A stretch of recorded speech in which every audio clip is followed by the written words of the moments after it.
欢迎来到 Super ELS Station。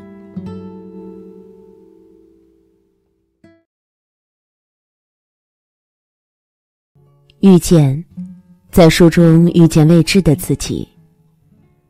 各位书友晚上好，欢迎来到由翻书出品的读好书栏目遇见。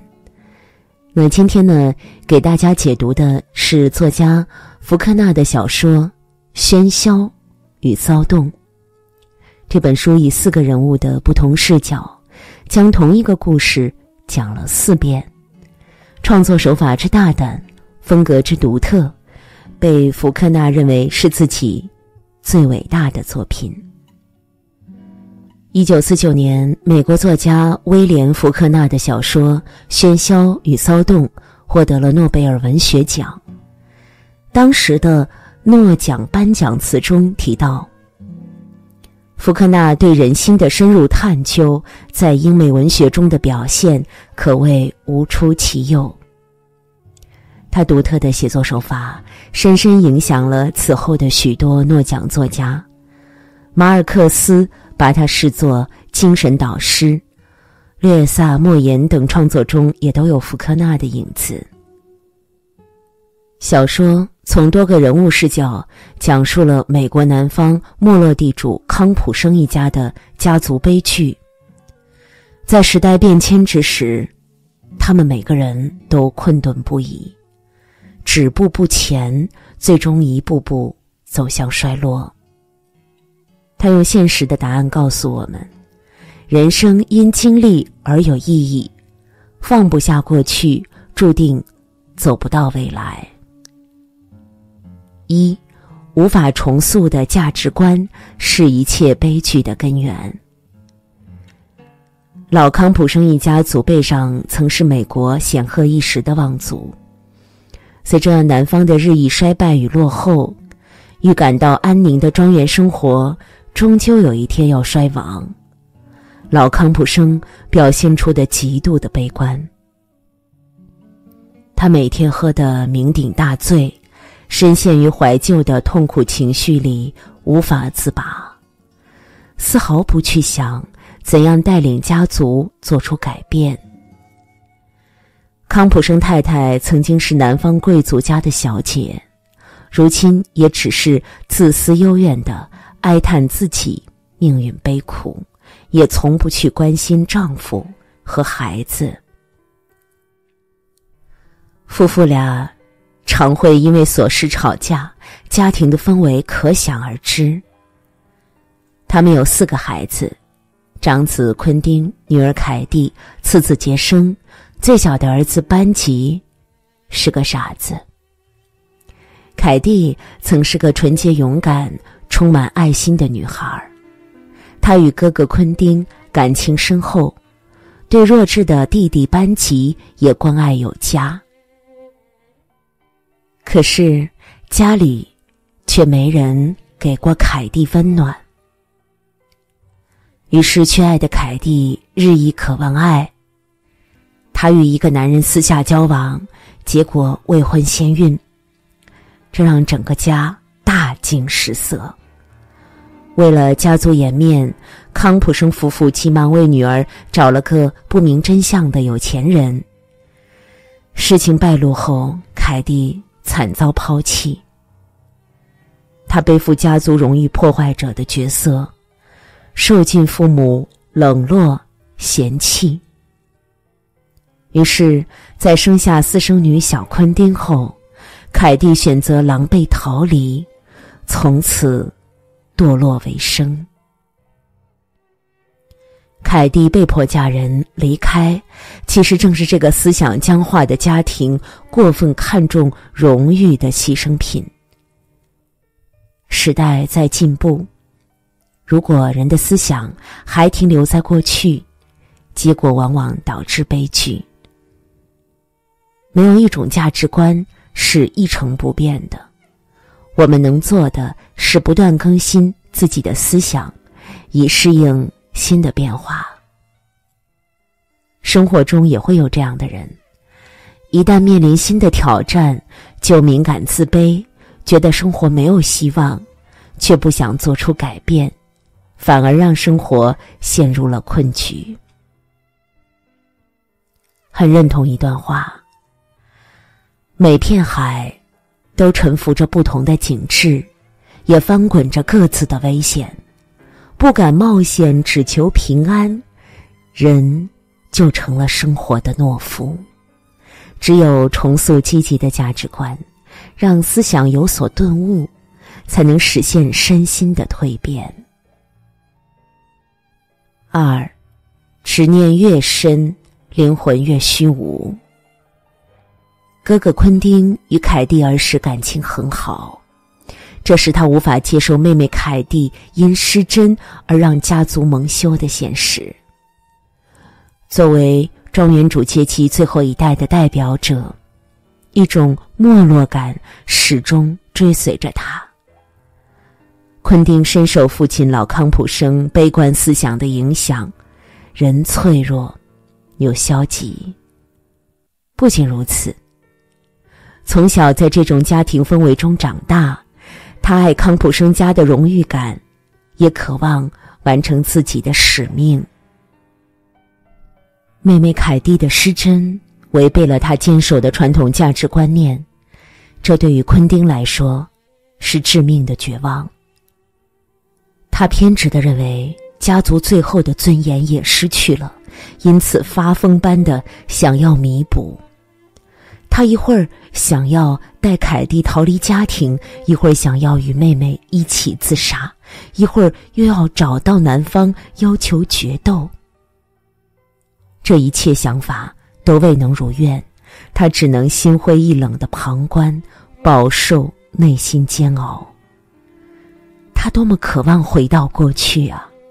妹妹的贞洁还在，家族荣耀还在。可后来凯蒂的出走再一次在他脆弱的心灵上划下了重重的一刀。昆汀望着这个早已无力回天、惨败破碎的家，内心感到了无比的绝望。走不出自己思想的牢笼，一味执着于过去，让他的灵魂越发走向虚无，感觉人生没有意义。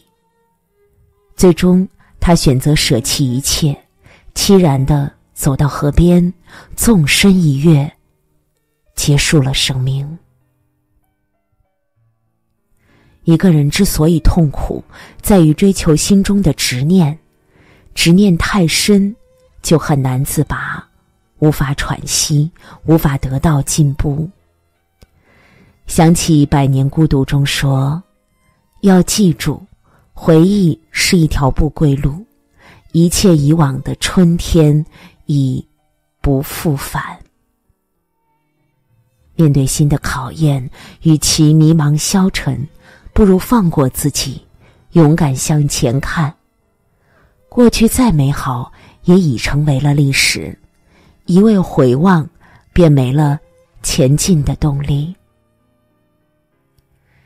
人生的最高境界，就是学会放下，让心归零，把过去的辉煌从心里清空，才能装进新的东西，重新开始。心总是朝着光的方向，人才不至于迷途。3. 放不下过去，注定走不到未来。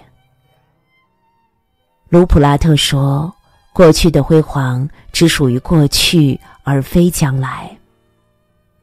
老康普生的终日酗酒，太太的哀怨冷漠，昆汀的绝望，都源自执着于虚无的家族荣誉。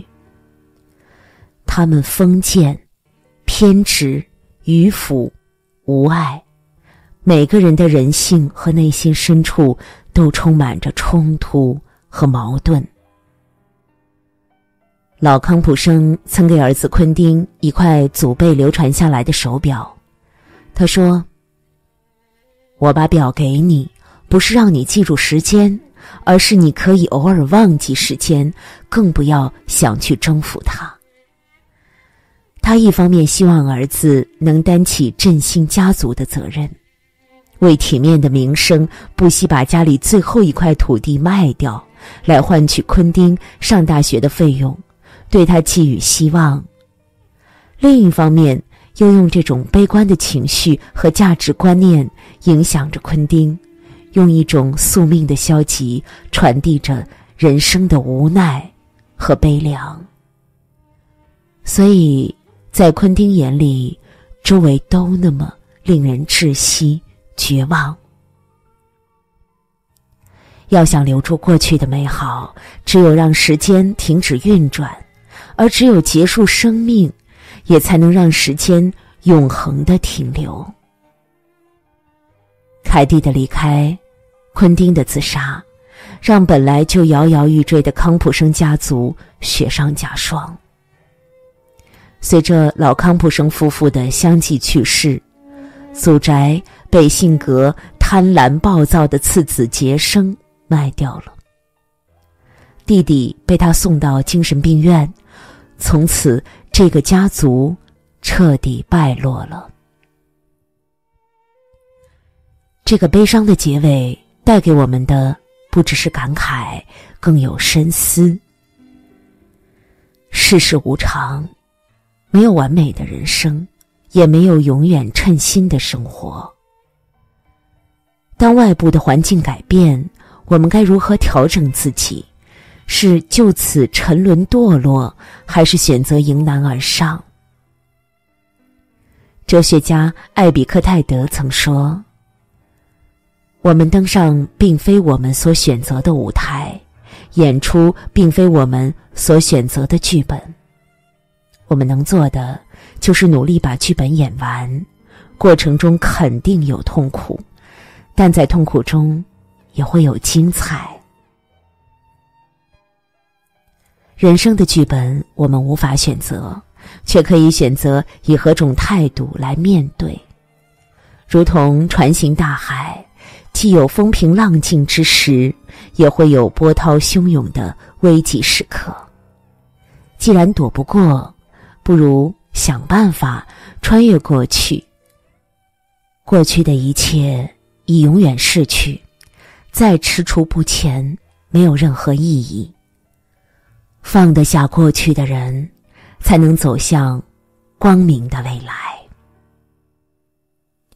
这本书的名字来自莎士比亚的悲剧《麦克白》中的台词：人生如痴人说梦，充满喧嚣与骚动，却没有任何意义。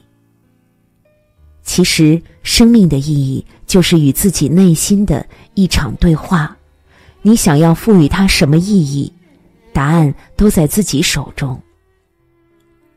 我们活在现实的世界里，每个人都有各自的责任和课题，都要独自扛起生活的重担。那些回不去的曾经，留不住的过往，或辉煌或坎坷，都不必执着，唯有把握好当下，逢山开路，遇水架桥，勇敢地走出一个美好的未来。愿我们都能穿越云雾迷障，不断向前。